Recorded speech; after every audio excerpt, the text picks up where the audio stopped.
Bizler böyle hani heyecanları, sevinçleri, mutlulukları kalabalık içinde yaşadığımızdan kader bizimle kalabalık olarak alakadar zannediyoruz. Bir gün en sevdiklerimizin yanında dünyanın en iyi 2 tane doktorun dizinin dibinde can verirken kaderin bizimle birebir olduğunu, alakadar olduğunu orada anlarız. Şimdi arkadaşlar namaz kılmasın, biz de namaz kılmayalım, problem yok diyoruz değil mi? Ya ne olacak işte, onlar da kılmıyor diyoruz. Peki 50 arkadaş grubu, burada kaç kişi var? Tahmin ediyorum yukarıyla beraber herhalde 200-300 kişi var 200 metrekarede. 300'ümüz birden, değil mi? Kapıda da arkadaşlar var, 300'ü geçti. 300'ümüz birden hadi terasa, dama çıkıyoruz desek. Sırayla atlasak sen de sonuncusun. Atlar mısın 300'ü atlıyor diye? Bak nefsi görüyor musun? Kebap olan yerde varım diyor. Diken olan yerde yokum diyor, değil mi? Böyle taklacı bir nefis. Şimdi bizler hazırda ceza gördüğümüzde ikna oluyoruz ama ileride ceza gördüğümüzde ikna olmuyoruz. Bizim lezzetle ilişkimiz de bu şekilde. Bizler hazırda verilen 1 dirhem lezzeti ileride verilecek batmanlar lezzete tercih ederiz. Hatta çoğu zaman lokantaya oturduğumuzda kebabı söyleriz ya böyle. Kebap gelmeden neyi böyle gömeriz batmanlı? Salataları, mezeleri, hele bir de Çukurova bölgesindeyseniz böyle masa dolusu meze geliyor. Mezeleri, salataları böyle hepsini gömeriz. Kebap geldiğinde ne olur? Allah Allah, ben doydum deriz. Niye? Hazırda verilen 1 dirhem lezzeti, bir salatayla kebap kıyas edilmez değil mi? Hazırda verilen 1 dirhem lezzeti gelecekte verilecek binlere tercih ediyoruz. Şimdi bizlerin bu ahlakının en kötü olduğu yerlerden bir tanesi namaz meselesi. Şimdi burada namaza yeni başlayanlar olmuştur zamanında, hatırlarsınız. Ben de yeni başladığımda başımı secdeye koyduğumda muazzam bir lezzet oluyordum. Aradan aylar geçti, yıllar geçti. Aynı lezzeti bir türlü yakalayamadım. Dedim acaba bu ilk aldığım lezzet neden gitti? Yoksa benim namazım kabul olmuyor mu diye bir derde düştüm. Halbuki Allah Azze ve Celle bu işe yeni baş koyanlara bir mükafat nevinden buyur. Bak namazda böyle bir lezzet var. İleride bu lezzeti arar kendine bir çıta yaparsın diye başta bir lezzet veriyor. Aradan 2 ay geçiyor, 3 ay geçiyor, 6 ay geçiyor. Kişinin istidadına göre değişir. Aradan aylar geçtikten sonra o lezzeti ne yapıyor İlmi abi?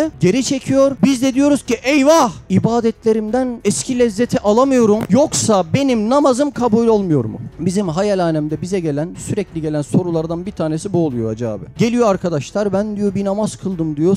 Şeytan gelse cemaate koyardım. Öyle bir namaz kıldım diyor. Şimdi namazımda bu lezzeti, bu hazzı alamıyorum. Yoksa benim ibadetlerim kabul olmuyor mu diyor. Halbuki namazın kaç farzı var? 12 tane farzı var ve bunun içerisinde lezzet almak farz değil. Ama bizler nefsi bir cihette burada aldanıyoruz. Zamanında Cüneyd-i Bağdadi Hazretleri birine soruyor. Diyor ki ey kardeşim sen ne için namaz kılıyorsun? Ben lezzet için kılıyorum deyince işte bu Abdüllezzet diyor. Ne demek Abdüllezzet? Lezzetin kulu. Başka birisine soruyor. Diyor sen bu namazı ne için kılıyorsun? Diyor ben huzur için kılıyorum. Diyor işte bu da Abdülhuzur. Yani huzurun kulu. Bunların içerisinde Abdullah nerede? Yani Allah'ın kulu. Demek ki namazda marifet, lezzet almak, zevk almak, keyif almak değil. Allah emrettiği için, onu razı edebilmek için o namazı eda edebilmek. Şunu yanlış anlamayın. Namazdan lezzet almak kötü bir şey değil. Ama namaz lezzet için kılınamaz. Namazın bütün hükmü iptal olabilir. Sen lezzet için eğer namazı kılarsan. Namaz kainattaki kudretini müşahede edilmiş bir zat-ı Zülcelal'e teşekkür etme edasıyla onun haşmeti ve haşyetinden korku duyma şeklinde kılınır. Ama nasıl bir korku? Biz Allah'tan, yılandan ve akrepten korkar gibi korkmayız. Çok sevdiğimiz bir zatın sevgisini kaybetmekten korkar şekilde korkarız. Şimdi bizler, belki ilk kez gelenler vardır, bizler Risale-i Nur diye bir Kur'an'ın tefsirini okuyoruz. Kur'an'ın bir metodolojisidir. Bu zamana kadar yeryüzünde 350 bin adet tefsir yazılmıştır. Allah hepsinden binlerce kez razı olsun. Şimdi Risale-i Nur da onlardan bir tanesi, bu asrın hastalıklarına cevap veriyor. Şimdi bu hayalhanemde sürekli arkadaşlar git gel yapınca böyle biz ibadetten lezzet alamıyoruz. Bir de aynı hal benim de başıma geldi. Belki sizin de başınıza gelmiştir. İlk kıldığım namazla şimdiki arasında lezzet cihetiyle farklar var. Ben de sordum kendime, dedim Allah Allah bu lezzet almak mı iyidir, almamak mı iyidir diye. Said Nursi Hazretlerine, yani biz üstad diyoruz kısaca, sürekli üstad diye zikredersem şaşırmayın. Üstad Hazretleri Kastamonu'dayken yanına bir tane ehli takva bir zat geliyor. Nasıl bir zat geliyor? Ehli takva. Yani Allah'tan korkabilen, Allah'a dair emir ve yasakları mümkün olduğu kadar yerine getirebilen ehli takva bir zat geliyor Üstad Hazretleri'nin yanına ve panikli ve şekva tarzında geliyor. Şekva ne demek? Şikayet etmek değil mi? Geliyor diyor ki üstadım eyvah ben yanmışım, ben perişan olmuşum. Üstad Hazretleri diyor ne oldu söyle diyor. Ben ibadetlerimden eskisi gibi lezzet alamıyorum. Ben sükût ettim diyor. Sükût etmek düşmek. Ne demek sükût etmek? Düşmek demek. Üstad da diyor ki hayır bak endişe etme. Sen namazlarından ve ibadetlerinden lezzet alamıyorsun. Sen sükut değil, belki de terakki etmişsindir. Neden? Çünkü artık lezzet için değil, Allah'ın emrediğinden dolayı kılıyorsun demek. Başlıyorum okumaya. Bismihi subhanehu. Aziz, sıddık kardeşlerim. Her mektuba böyle başlıyor üstad. Aziz ne demek aziz? Müslümanın ayağına diken batsa kefareti zunup. Doğru mu? Kefaret oluyor günahlarına. Malı mülkü zayi olsa sadaka-i cariye. Canı gitse şehadet. Sen böyle bir adama nasıl galip edeceksin? Değil mi? O yüzden her mektubunda aziz, sıddık kardeşlerim diye başlıyor. Kastamonu'da ehli takva bir zat şekva tarzında dedi. Ben sükut etmişim. Eski halimi ve zevkleri ve nurları kaybetmişim. Neden bunu diyor abi? İbadetlerinde lezzet gittiğinden dolayı bir vesveseye kapılıyor. Diyor ki eyvah lezzetler gitti demek Allah benden razı değil demek diye bir vesvese geliyor. Ben de dedim. Diyen kim? Üstad Hazretleri. Ben de dedim. Belki terakki etmişsin ki nefsi okşayan ve uhrevi meyvesini dünyada tattıran. Şimdi bir insan sürekli namazdan bir lezzet alsa nefsi okşanır mı? Kendisine bir paye verir mi? Ben Allah'ın ne özel bir kuluyum şu halime bak diye paye verir değil mi? Ve ne olur? Ahiretteki lezzetlerini bu dünyada yeme ihtimali var. Doğru mudur? Hangi meyve seversin? Muz. Eyvallah. Bizim orada çok muz bu arada. Şimdi Gürol sana burada bir tane muz versek afiyetle yersin. Elhamdülillah. 2 tane? 5 tane? 15? 55? 65? 555? Ne yaparsın biliyor musun? Kusarsın artık böyle. Cennette çok ilginç bir hadise var. Cennetteki eşyalarla buradaki eşyaların şekli ve isimleri aynı. Biz orada da tanıyabilelim diye. Ama lezzetleri dağlar kadar farklı. Cennette muzu aldın, soydun Gürol. Birinci ısırığı ısırdın, ağzında çiğnerken artan bir lezzet var. Hatta o esnada çilek mi yeseydim desem muz çileğe dönüyor ağızda, öyle düşün. Çünkü burası hikmet diyarı, orası kudret diyarı. İkinci ısırığı alıyorsun, birinci ısırıktan daha farklı ve katlanarak artan bir lezzet var. Beşinci muzu yiyorsun, ilk 4 muzdan farklı ve katlanarak artan bir lezzet var. Şimdi burada en sevdiğin meyve 5 tane muzu yiyemezken ahirete her ısırığın ötekilerden daha lezzetli bir halde. İster misin ahirette yiyeceğin muzu dünyada yemeyi? Hiçbir aklı selim istemez değil mi? Şimdi biz namazdan sürekli lezzetler alsak, ahirette Allah'ın bize nasip edeceği cennetleri, kasırları, dostlukları, muhabbetlerin hepsini bu dünyada yesek, bunu ister misin? İstemeyeceğinden Allah o lezzeti çekiyor. Oldu mu? Belki terakki etmişsin ki nefsi okşayan ve uhrevi meyvesini dünyada tattıran, hodbinlik hissini veren zevkleri, bir insanda sürekli zevk gelse o insan hodbin yani bencil bir hale düçar olur. Keşifleri geride bırakıp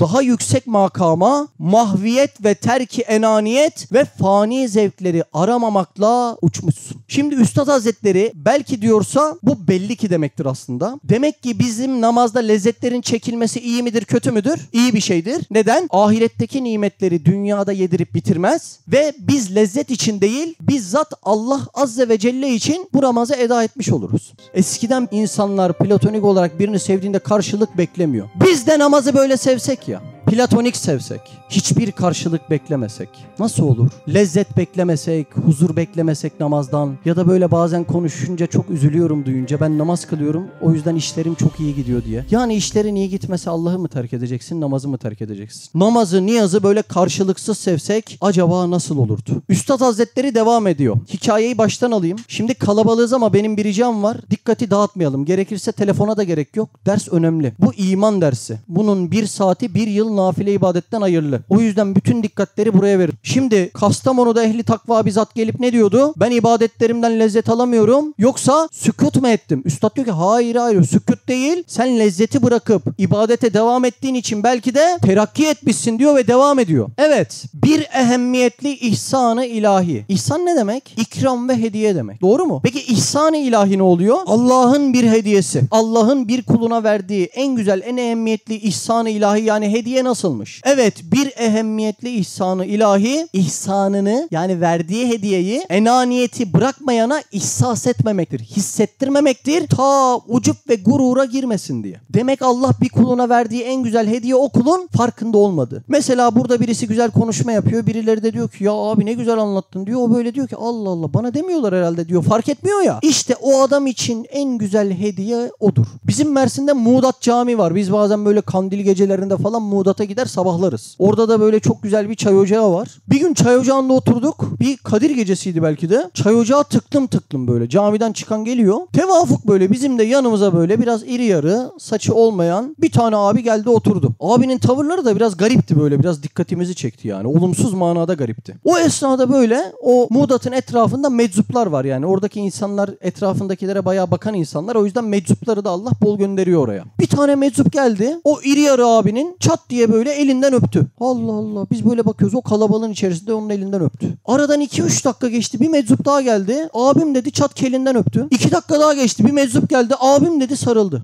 Baktık adam tribe giriyor böyle. Ben demedim mi bende özel bir şey var diye. Bak Allah'ın ne kadar evliya kulu var. Hepsi beni öpüyor. Yani az kalsın peygamberliğini ilan ediyordu adam. 3 tane meczup elimizden ve kelimizden öptüğünde tribe girip rolleniyoruz. Bir de Allah bize verdiklerini hissettirse ve biz bunları kendimizden bilsek ne hale geliriz? Bütün lezzetleri bize hissettirse ne hale geliriz? Nasıl rolleniriz? Kim bizimle baş edebilir? Ha? Uçarız gideriz değil mi? Şimdi bizlerde böyle nefsin özel hissedip ben başkayım deme isteği çok fazla var. Bu yüzden bizler böyle insanlara zahiren bakar, zahiren hüküm veririz. Öyle değil mi? Şimdi abiler, canlar, kardeşler, bir meseleyi güzel anlatabilmek demek, güzel yaşayabilmek demek değildir. Bu yüzden kendinize YouTube'dan hoca seçmeyin. Ben bir kardeş olarak kanaatim. Eskiden birileri dert çekiyormuş 20 yıl önce. Birileri gidip o derdi çeken adamın videosunu çekiyormuş. Şimdi herkes, bizler de dahi rahatça video çekebiliyoruz ama işin arkasında dert var mı? İfade edebiliyor mu demek istediğimi? Bir insanın davayı anlamasının ölçüsü davada yaptığı fedakarlıkla ancak ortaya çıkar. O yüzden zahirde bir adama baktığınızda evet bu çok mübarek bir adammış diye kanı oluşturamazsınız. Ne o adam öyledir ne de sen onu anlayabilecek evliyalıkta bir adamsındır. Doğru mudur? O yüzden bizim böyle bülbül gördüklerimizin birçoğunu ahirete lal olmuş göreceğiz. Bu dünyada böyle insanlar içerisinde bir insan ferden minen nas gördüklerimizin birçoğunu da ahirette Şah-ı Geylani'nin yanında gözünü açmış, bu kulumdan defter sual etmeyin diye inşallah göreceğiz. O yüzden zahir ile bu cihetlerde hükmetmeyiniz. Çünkü Allah'ın verdiği en önemli hediye kulun hissetmediği hediyedir. Devam ediyorum mektuba. Kardeşlerim, bu hakikate binaen, hikaye aklınızda değil mi? Kastamonu'da biri geliyor, lezzet alamıyorum, ben belki sükût ettim. Hayır, sen sükût etmedin, terakki ettin diyor ve devam ediyor. Allah bir kuluna verdiği en önemli hediye kulun hissetmediğidir. Bu yüzden sen namaz önemli de olsa onundaki lezzeti hissetmezsen problem yok diyor ve devam ediyor. Kardeşlerim, bu hakikate binaen, az önceki hakikate binaen, bu adam gibi düşünen veya hüsnü zannın verdiği parlak makamları nazara alan zatlar. Ne dedik az önce? İnsanlar nasıl makam veriyor? Zahire baktığında makam veriyor. Şimdi bir insanın sarık, takya, cübbe sarması çok güzel sünnetlerdir. Ama bunun bir sıralaması vardır değil mi? Nasıl önce pastayı yaparsın, tadı ve lezzeti kreması çok güzel olur. Üzerine de süslemeleri yaparsın. Takya, cübbeler aynı böyle süsleme evinden bir sünnettir. Şimdi bir insanı direktmen dışına bakarak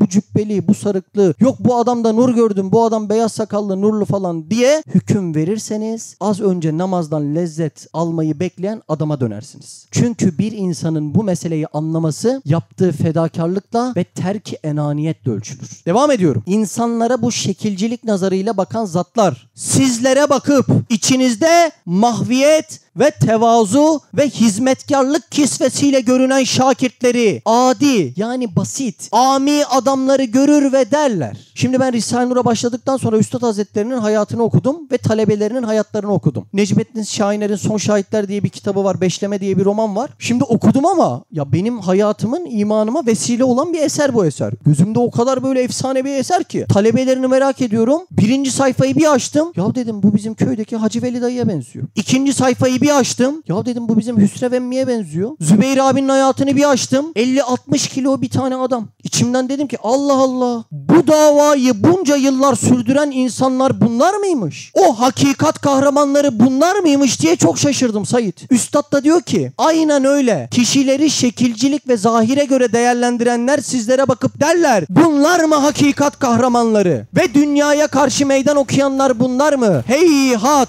Bunlar nerede? Evliyaları bu zamanda aciz bırakan bu kutsi hizmet mücahitleri nerede diyerek Dost ise inkisarı hayale uğrar, hayal kırıklığına uğrar. Ya ben gözümde çok büyütmüşüm, bu 50 kilo adam mı bu işleri yapıyor diye hayal kırıklığına uğrar. Muarız ise, düşman ise kendi muhalefetini haklı bulur. Bak ben dememiş miydim 50 kilo adam mı bu işleri yapacak diye kendisini haklı bulur. Peki neden böyle oluyor? Sebebi biziz. Biz İslam'ın içerisinde belki %1 oranda bulunan keşifler ve kerametleri en merkez meseleye koyuyoruz. Sahabelerin hayatlarını okuyun, Efendimiz Aleyhisselam'ın hayatlarını okuyun. Onların hayatlarında hakikatin yanında keşifler ve kerametler %1 hükmüne varıyor. Bizler ise sürekli keşif var mı, keramet var mı, nazarımız bunda olduğundan dolayı bu hastalığın başka bir tecellisi de namazda lezzet beklemek oluyor işte. Şimdi diyelim ben böyle evliyaullah bir zatım, çok kerametim var. Parmağımı kaldırdım, hepiniz havaya uçtunuz. Çay dağıtıldı, çıt ettim, çayların hepsi tantuniye dönüştü. Soruyorum, kabrinize ne faydası var? Var mı abi kabrine bir faydası? Bu dersin var ama. Bu çünkü iman dersi. İfade edebildim mi demek istedim? Ben burada suyun üzerinde ayak basmadan yürüsem, hepinizi havaya kaldırsam, bu acizlikten verilen bir hediye ve ikram olabilir ancak. Yoksa sizin imanınıza bizzat bir faydası olur mu? Bir düşünmeniz lazım. Üstad Hazretleri'nin yanına birisi geliyor, doğudan geliyor. Doğudan böyle üstada, hocalara Seyda derler. Diyor ki ya Seyda, o kadar yoldan gelmişik, hele bir keramet göster de gidak diyor. İnsan çay ister. Üstad diyor ki kardeşim, ben mücevherat dükkanının dellalıyım. Benim dükkanımda balon bulunmaz diyor. Gerçekten insanın algıları burada kalınca namaz gibi imandan sonraki en mühim bir meselenin dahi ehemmiyetini unutur bir hale geliyor. Bir gün Mersin'de bir kardeş geldi yanıma. Yine böyle az önce anlattığımız versiyonlarda. Yani bu işin farz kısımları var, değil mi? Sünnet kısımları var, örfi kısımları var. Doğru mu? Mesela ben bugün misvakla dişimi karıştırsam ve temizlesem sünnet sevabı alır mıyım? Alırım. Ama Efendimiz'i ve Efendimiz'den Allah Azze ve Celle'yi hatırlarsam, sünnetin ehemmiyeti hatırlatma. Bunu yaparsam bir sevap alırım. Peki misvak yapmazsam günahı var mı? Yok. Suyu 3 yudumda içsem, desem ki ben Efendimiz'e benzemek istiyorum ve oradan Allah Azze ve Celle'yi hatırlayacağım. 3 yudumda içsem sevap alır mıyım? Alırım. Peki içmesem günahı var mı? Yok. Bunlara sünnetin örfi tabakatı denir. Yaparsan çok güzel sevap alır, Efendimiz'i ve Allah'ı hatırlarsın. Yapmazsan günahı yoktur. Peki sünnetin farzi tabakatı var mı? Var. Allah'ı tanımak, tanıtmak. Allah'ı bilmek, bildirmek. Allah'ı sevmek, sevdirmek. Bu kısımda neredeyiz peki? Ne kadar vakıfsın iman ettiğin Kur'an'a? Ondan sonra keramet ara, keşif ara. Yakışıyor mu? Bence olmuyor. Şimdi meseleyi ufaktan özetleyeyim. Namazlardan lezzet alamamak kötü bir şey mi? Değil. Ne oluyor? Enaniyeti terk etmene sebep oluyor. Bir süreden sonra Allah'ın çekmesi ve ahiretteki nimetleri dünyada yemene engel oluyor. Doğru mu? Şimdi bir insan tam bu esnada vesveseye düşse, dese ki acaba benim namazlarım kabul olmuyor mu da Allah bana lezzeti vermiyor dese, çok ciddi zarara düşer. Birinci olarak o kişi bu vesveseden dolayı namazlarını terk eder. Bir insan namazlarını terk ettiğinde günde 5 vakit kalbinde yasakçı bir bekçi varmış gibi Allah'ın huzurundan geri durur. Allah'ın huzurundan geri durduktan sonra bu sefer şüpheler başlar, vesveseler artar. Ya Allah'ın benim namazlarıma ne ihtiyacı vardır'a kadar gider ve en kötüsü Allah Azze ve Celle ile arası açılır. Şimdi abiler, benim hayatımda gördüğüm tecrübelere binaen hiç kimse ama hiç kimse çok zeki, çok farkındalığı bizden farklı olduğundan dolayı başka bir yol hayatında bulmuyor. Hepsinin altını kazdığımda ya haramlar var, ya günahlar var, ya da enaniyet var. Başka hiçbir şey yok. Birisi namazı bırakmışsa, ya artık bana İslam uzak geliyor diyorsa, ya bu yolda yürümeye gerek yok, ben kendime şöyle bir yol buldum diyorsa, hiçbir zeka emaresi burada mevcut değil. Yani adam bizden farklı atomu parçaladı da kendisine yeni bir yol buldu değil. İnanın altında enaniyetler ve haramlardan dolayı adam tam da bu yola gidiyor. Geçen gün dışarıda bir kardeşle denk geldim. Kardeş önceden ben tanıyorum. Arada sırada gidip geliyordu. Bir iki konuştuk dedim, kardeş işte Almanya'ya gidiyormuş falan. Orada makale veriyormuş üniversiteden dolayı falan. Dedim maşallah git yani, ne güzel işte. Ama dedim Allah'la yani meselelerini unutma, bir namazın niyazını. Abi ben artık inanmıyorum dedi. Konuştum o zaman, yani niye inanmıyorsun kardeşim dedim. Daha ehemmiyetli bir mesele mi var dedim. Yani kainattaki bütün mevcudat bizim için böyle hizmetkar olmuşken, dünyanın 1.300.000 katı büyüklüğünde bir lamba tepemizde sürekli emrimize amade devam ederken, vücudumda 96.000 kilometre damar yolları var ya. İçerisinde bu hücreler her seferinde doğru yere gidip doğru besinleri nereden buluyor ya? Proteinler burada ters bağlanıp keratini nasıl nasıl oluşturuyor ya? Fosfor her seferinde gözüme, kalsiyum her seferinde dişime nasıl yol bulup gidiyor ya? Kalsiyum gözüme gelse taş gibi yapacak. Fosfor dişime gelse pamuk gibi yapacak. Tantuni yemeyeceğim bir daha. 96 bin kilometre damar yolu diyorum. Her seferinde sana bu kadar teçhizat, bu kadar cihazat veriliyorsa tabii ki veren bir gayeye binaen vermiş demektir. Bir insana askerde bir şey verilmişse bu emir demektir. Kıyafet verilmişse giy demektir. Süpürge verilmişse süpür demektir. Tabuldot verilmişse ye demektir. Allah Azze ve Celle'nin verdiği cihazat da aynı evdendir. Göz verilmişse bak ama benim için bak. Ağız verilmişse konuş ama gıybetli değil, benim için konuş. Ayak verilmişse koş ama benim yolumdan Musab bin Ümeyr gibi koş emri vardır. Bunca emir ve bunca teçhizat, cihazat senin vücudundayken nasıl olur da diyebilirsin sorgulamaya gerek yok Mehmet abi diye ya. Nasıl diyebilirsin, nasıl? Başka bir arkadaşla konuştum. O da benim yurt dışından çocukluk arkadaşım. O da başka nokta, çok marjinal ve zeki bir çocuk. Başka vesveselere düçar olmuş. O da benzer şeylerde. Dedim kardeş konuşalım dedim ya. Bak senin kadar masraf yapılmış bir adam var ortada. Bu adam yakılsa, yok olsa, heba olsa yazıktır dedim ya. Ben son model Audi alsam, yarın benzin döküp yaksam ne derdeş bu kadar masraf yaptın, yakılır mı dersiniz? Senin kadar masraf yapılmış ve bu dünya kadar masraf yapılmış bir düzen var ortada. Yok olmak için yaratılmış olabilir mi dedim ya. Dedi ki ben gelmeyi kendim seçmedim Mehmet'ciğim. Sen kendin gelmediysen seni biri gönderdi. Kim gönderdi dedim ya. Yani problemlerin her biri inanın bana çok mantıklı bir yol olduğundan değil, haramlara düçar olduğundan. Bizim Çukurova sorumlu bir bölge yani. Bizim gerçekten uğraştığımız arkadaşlar da bir cihete sorumlu. Yani siz burada nefes alabilecek Fatih'tir, Eyüp Sultan'dır bir yerler bulabiliyorsunuz. Bizim Mersin'de böyle 10-20 Müslümanın birlikte olduğu bir apartman ben daha görmedim. Mahalleyi bırak apartman bile görmedim. Sorumlu yerler. Uğraştığımız arkadaşlar da sorumlu. İşte yıllar önce bir kardeşle uğraşıyorduk liseli, böyle güzel bir çocuktu. Bunun lisede WhatsApp grubu varmış okulda. Çok özür diliyorum. Kötü bir numara atmışlar oraya. O da o numarada kötü bir yola düşmüş. Bilmem izah edebildim mi? Ve bunun için hırsızlık bile yapmış. Buna rağmen konuştuk, dedik kardeş yapma etme yani bunca hakikat dersi almışsın, kalbinden yersin bu saatten sonra. Senin kadar bilinçli birisi yani burada düşer mi diye defalarca konuştuk. Şu an haramların içerisinde zaten devam ediyor. Bir de kafası tamamen sorgulamaya başlamış. Yaratılış, varoluş. Bu çocuk abdest namazlı bir çocuktu. Bakın abiler diyorum ki bunların hiçbiri atomu parçalayacak kadar biri zeki olduğundan yeni bir yol bulmuyor. Enaniyetten, günahlardan ve haramlardan dolayı kalp bu yollara sülûk ediyor. İfade edebildim mi tam demek istediğim? İşte namazı bir yerde kopardığın anda Allah'a hesap vermeyince sorgulamalar başlıyor ve Allah Azze ve Celle artık seni belki de çok sevmiyor. Yoksa bir insan bu hallere düşer mi diye sorasımız geliyor.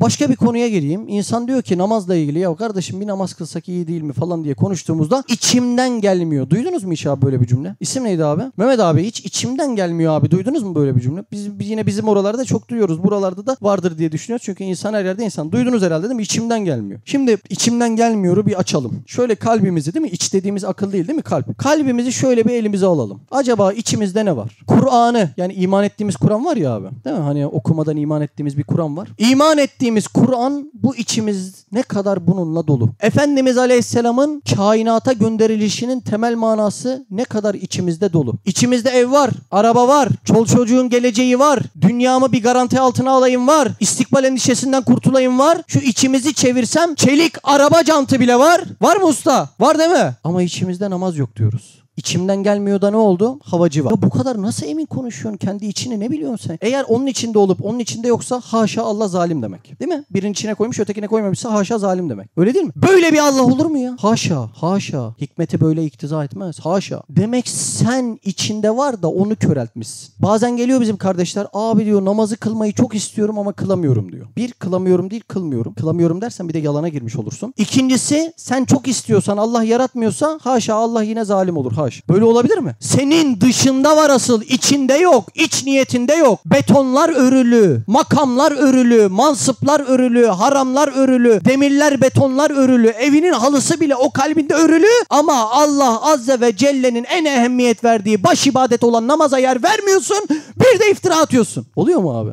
Haşa birine koymuş birine koymamış mı? Vallahi biz hani bir şey yapmamamız sıkıntı değil de bir de ukalalık yapıyoruz ya. Kalbi bu kadar ne öldürür onu bilmiyorum. Şimdi biraz reçeteye geçelim. Namazda diyorum ki hani huşu. Huşu ne demek? Huşu böyle illa lezzet almak demek değil. Tekrar söyleyeyim Mehmet abi önemli. Namazdan lezzet almak sıkıntı değil ha. Kalbin sağlıklı olduğunu bile gösterebilir. Ama namaz lezzet için kılınmaz. İfade edebildim değil mi? Bu ayrımlar önemli. Şimdi namazda huşu denen bir olgu var. Çok ehemmiyetli. Allah Azze ve Celle'nin sürekli seni gördüğünü görebilmek görülmeye huşu denir. Onun o azametini, onun o büyüklüğünü, yani birinin sürekli görülüyor olduğu düşüncesinde olmak kişiye o huşuyu verir. Düşünsene, koskoca kainatı senin için halk etmiş Allah. Ta bebeklikten şefkat kahramanı anneler vermiş. Ev direği babalar vermiş. Sen hiç irade kullanmadan, belki unutaraktan günlük 8800 litre havayı sana teneffüs ettiriyor. Böyle bir Allah'a nasıl karşılık vereceğim diye insan o namaza durur. İşte burada da huşu oluşur. Birinci kuralımız, huşuyla ilgili 3 kural okuyacağız. İsim neydi? Tugay. 3 kural okuyacağız. Birinci kuralımız şu: namazdaki huşu namazda değil, namazın dışında yakalanır. Şimdi mesela bizim orada denk geliyorum. Bir tane esnaf abi 1 saat sonra namaza girecek. O esnada kapıdan bir tane eleman giriyor ve o adam bütün şuurunu ona mal satmaya adıyor, değil mi? Esnaflıkta var maalesef böyle durumlar. Tam o esnada gerçek rızık vericinin Allah olduğu unutulup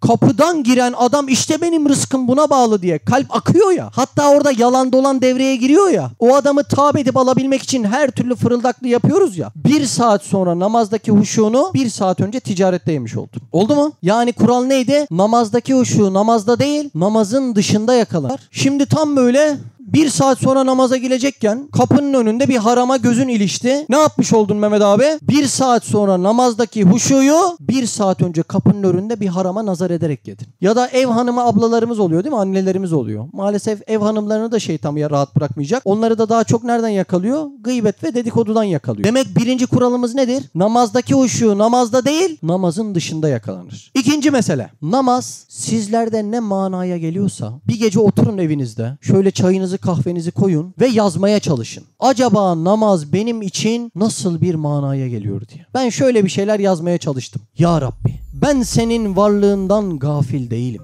Başka birçok yere gitmek yerine sana geldim. Evet, günahkarım. Bugün de çok günah işleyip sana geldim Rabbim. Ne yapayım? Başka gidecek kapım mı var? Yine sana geldim Rahim olan Rabbim. Sen sadece iyilerin değil, sen benim gibi kötülerin de Rabbisin. Sen benim gibi işte güçteyken çoğu zaman seni unutan gafillerin de Rabbisin. Ama sen bu haşmetli kainatın yaratıcısısın. Güneşi, dünyayı ve yıldızları kabzayı tasarrufunda döndüren ve hakiki rızık veren sensin Rabbim. Şimdi ben tüm ihanetlerime rağmen yine sana secde etmeye geldim. Abiler, Allah'a namazda giderken yüzsüz olursak bizi şeytan hiçbir vesvesede ters taklaya getiremez. Allah'a giderken yüzsüz olmak lazım. Allah'ım bak senin filan kulun var ya, ben geliyorum falan. Hayır. Asla böyle değil. Allah'a karşı yüzsüz olmak lazım. Ya Rabbi, bana diyorlar ki senin gibi gafilin kıldığı namaz belki kabul olmaz. Ama ben o gafletimle bile gidecek başka kapı bulamadım. Bu yüzsüzlüğümle yine sana geliyorum demek lazım. Tam secde edeceğiniz anda şeytan çok uğraşacaktır. Ya Rabbi filan kes kulun geliyor. Hayır. Asla. Hiç tribe girme, rollenme. Ya Rabbi çok günahkarım, gelemiyorum. Hayır. O günahkarların da Rabbi. Başka gidecek kapın yok. Tam böyle namazda secde ederken yüzün kapanıyor ya. O işte yüzsüz olma halidir. O yüzden secde ederken Allah'a karşı sürekli yüzsüz olmak icap ediyor. Yoksa hafizan Allah şeytan vesveselerle çok ciddi kandırabiliyor. Şimdi ben namazı düşündüğümde aklıma şu sorunun cevabı geldi. Kainata geliyorsun. Etrafı müşahede ediyorsun. Annen, baban, dostların, elin, kolun, parmağın, tırnağın, miden, gözün, güneşin, her birini senin için vermiş bir yaratıcı var. Ya Rabbi, sen gibi bir yaratıcıya bana verilen bunca teçhizat ve cihazata karşı nasıl olur da şükredeceğim, teşekkür edeceğim? Endişelenme kulum. Namaz kılarsan şükretmiş olursun. Yani namaz bizi çok ciddi zahmetlerden de kurtarıyor. Eğer namaz olmasaydı Batmanlı, kainatı halk eden bu Sani Zülcelal'e biz nasıl şükredecektik? Değil mi? Hele sabah namazı kılarken. Tam sabah namazına durduğunda ya Rabbi, biliyorum bugün yine imtihanlar olacak. Başıma belki gelmeyen iş kalmayacak. Dünya meydanında sürekli bela, musibet ve fitnelerle dönüp duracağım. Ama ben biliyorum ki sen musibetsiz, fitnesiz, belasız bir cennet verecek olsaydın bana değil, önce Habibin Muhammed Mustafa Aleyhisselam'a verirdin.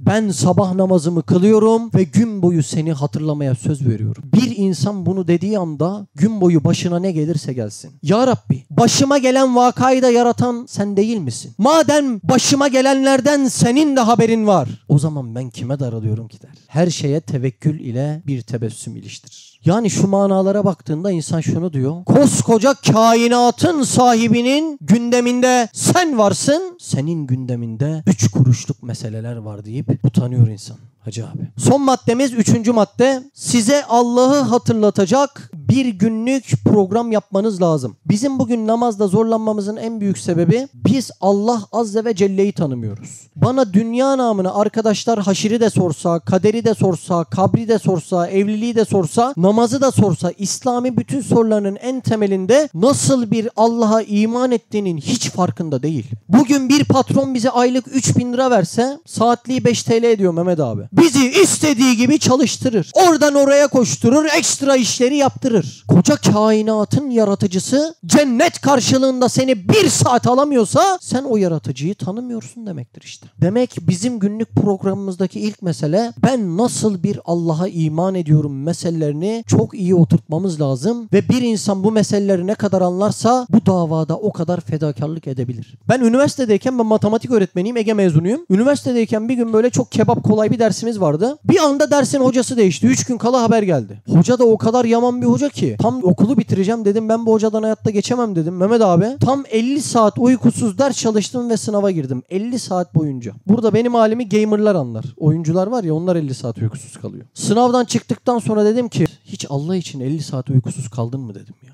O sorunun cevabı biraz üzücü oluyor insan için, öyle değil mi? Bir de bazen namazda 1 saati veriyoruz ama sizler de şahit oluyorsunuzdur. Şöyle iftitah tekbirini getiriyoruz böyle Allahu Ekber diyoruz değil mi abi? Tam o esnada şöyle bir üstümüzü düzeltiyoruz. Şöyle bir pantolon düzeltiyoruz. Allahu Ekber, şöyle bir saçları düzeltiyoruz tekrar. Yani parfüm olsa bir de parfüm sıkacağız. Böyle içimize kadar geçiyoruz. İnsan bulan 1 saat ayırıyorsun. Ama nasıl bir 1 saat ayırıyorsun ya? Böyle 1 saat olur mu? Şimdi ben burada size babama sevgimi anlatsam Hilmi abi. Babam desem böyle güzel adam, şöyle güzel adam, böyle güzel adam, Elbistanlı adam, şöyle böyle diye anlatsam. O esnada da babam kapıdan girse dese ya Mehmet şuradan bir bardak su uzatır mısın? Desem önemli adamım, şu an sana su falan uzatamam. Ne dersiniz abi? Bu adam 200'lü dersiniz değil mi? Babasına bile hürmet etmeyen bir adam dersiniz. Doğru mu? Peki biz bütün kusur ve günahlarımızı bilen Allah Azze ve Celle'nin karşısında ne yaptığımız belli olmadan namaza duruyoruz. Acaba biz kaç yüzlü oluruz? Bak düşün, bütün kusurlarını biliyor senin, bütün günahlarını biliyor. Abiler şimdi biz namazda hataları konuştuk. Namazda yapılan en büyük hata da o namazı hiç kılmamak oluyor.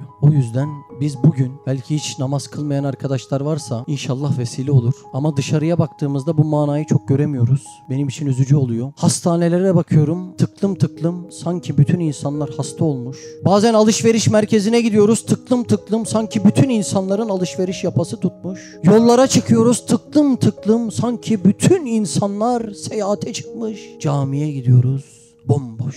Sanki namaz farz olmamış. Demek bizlere daha çok iş düşüyor. Allah bu mekanı büyütsün de bizi de bu hizmetinde kullansın.